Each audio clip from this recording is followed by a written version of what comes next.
back in 2022, my son had, he started losing some of his vision. Now, rewind a little bit, he was diagnosed with type 1 diabetes when he was age 4. And he was obviously very depressed about it, very upset, a history of drug addiction. He started spiraling downwards, and he applied for MAID. To our surprise, he got approved in 2022 by Dr. Tepper. We saw his email. We had then approached the Dr. Tepper and obviously my son, and we tried to intervene, but he just had a straight mindset of going for MAID, and that was it. He didn't care how much we were all trying as a family to change his mind about it, because we knew that he had a set date, which was September 22nd, that Dr. Tepper was gonna euthanize him. So after a few weeks of trying to convince Keanu, he wasn't budging, then that's when I said, okay, I gotta take this to social media. So many different people obviously got a hold of the story, talking to the doctor and trying our best to convince him and his family that this wasn't a good decision to do and to kill my son, because I made his wife understand through social media, you have a son too. How would you like it if a doctor did this to him?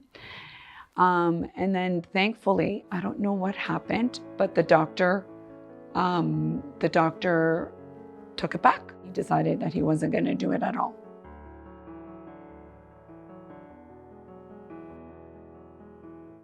When we looked at the reasons why Keanu was applying, mainly for his diabetes, it didn't meet any of the tests. So we were quite shocked because it was outside of the legislative framework as to why he got approved. So that gave us significant reason to be concerned.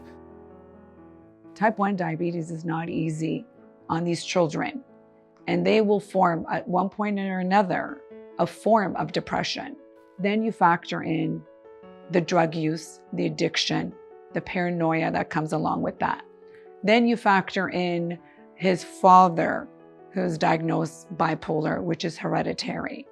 Then you all of the factors of mental illness is clearly there for my son and has been there for years.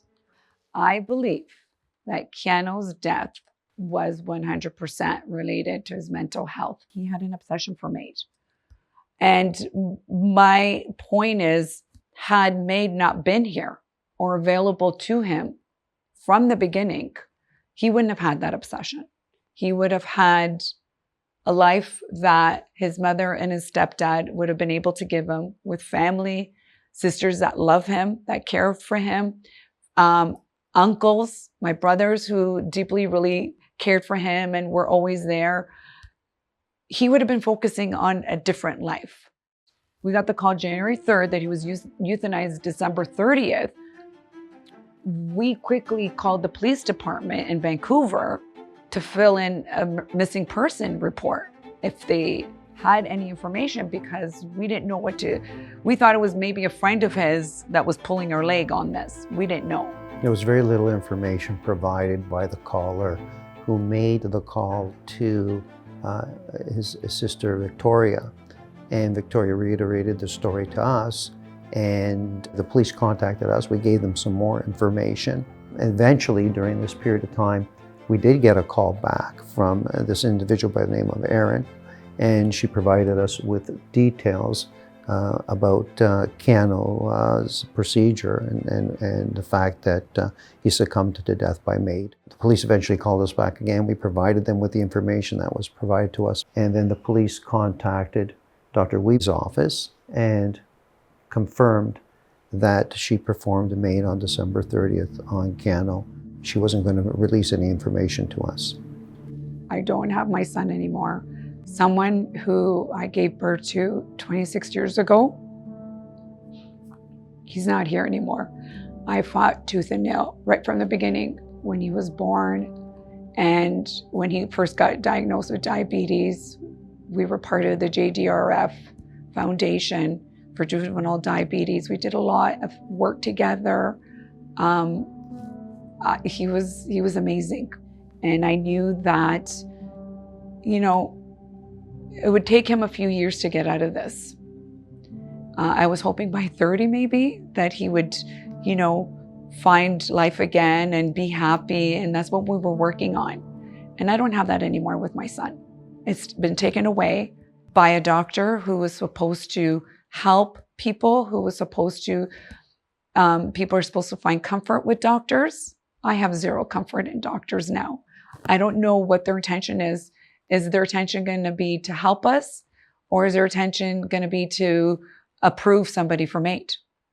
Or offer death as a treatment option as part of their regime of caring for people. Dr. Wiebe loves doing MAID. She's killed my son. She's killed a lot more people other than my son. She's picked up people from the airport and brought them to her clinic and brought them to her home to perform MAID. She's done a lot of horrendous things that you can't take back. She can't take it back. She's done them. She's killed them. And that's it.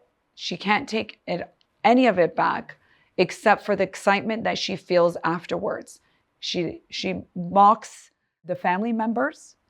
How in one interview she said that she knows the patient more than his own wife. She doesn't consider the family members at all. She doesn't consider that these patients do have family members, especially a 26-year-old who went to Vancouver. Now, he was denied in Ontario and went to Vancouver to get approved by Dr. Wiebe. You would think a doctor, a mother, a grandmother, you would think that she would think to herself, look at this handsome man, 26 years old, coming to my office wanting MAID. Like, Keanu, there has to be something out there. Some form of help, treatment. Like, you know, when I talk to you, you seem so happy and all about life. What is it? There's something else there that's driving you to want to get MAID. I see her as a murderer, period. And she strives on it. She likes that. If she were to ever see this, she'd probably be laughing about it.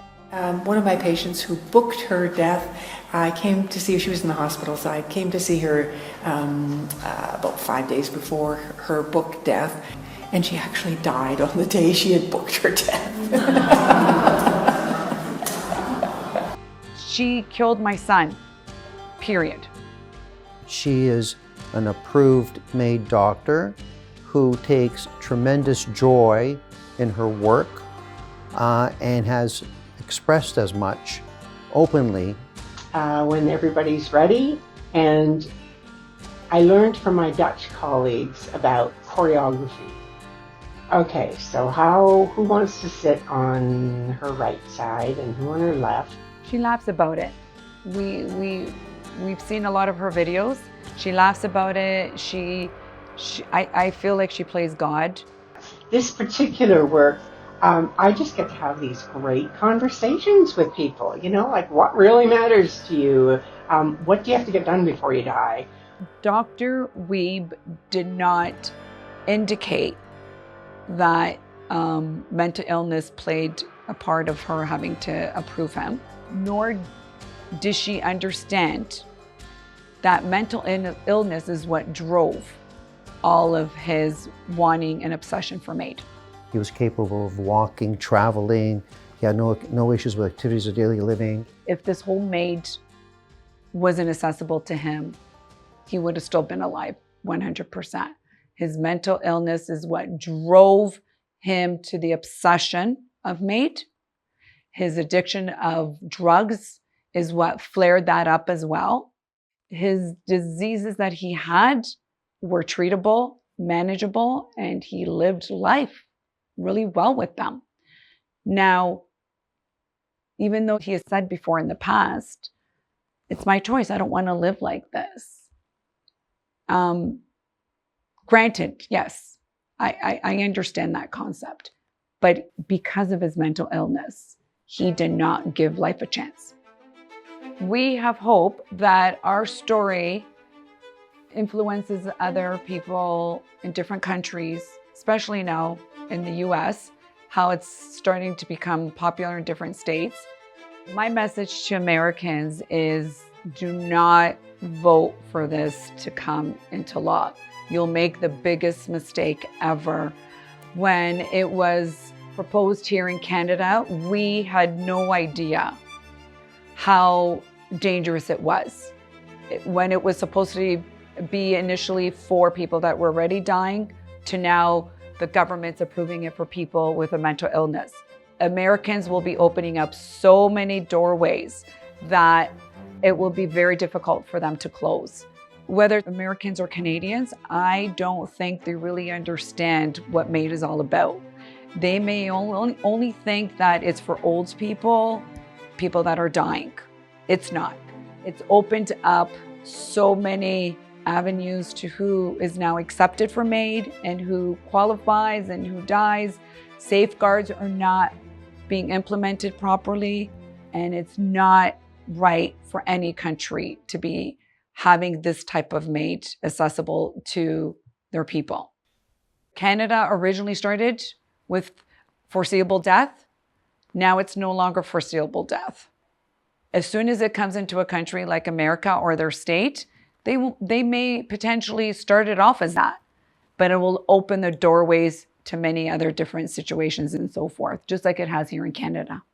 The initial intent of MAID was to provide the treatment option of death to those who are terminally ill. It's too broad, it's too general, and the safeguards are too loose, and quite frankly, we assume, and it's our opinion, that it's just a checkbox so that the doctors that are providing MAID can simply cross off that they asked certain questions or did certain things, but at the end of the day, it's their discretion whether or not to provide that service.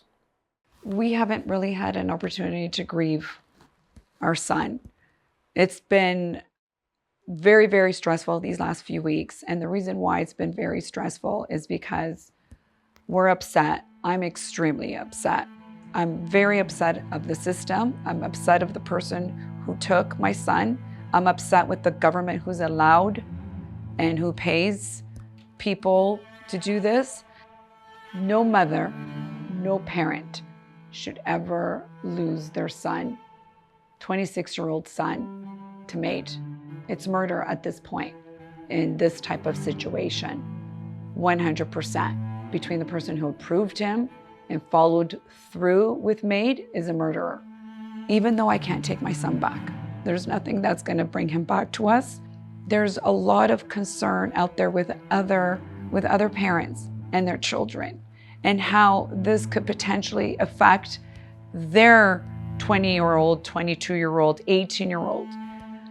So that's why we've decided that we are going to fight this. It's not about fighting the doctor civilly and trying to hold her accountable for the wrong that she's done. Yes, she will be held accountable, providing we get all the documentation.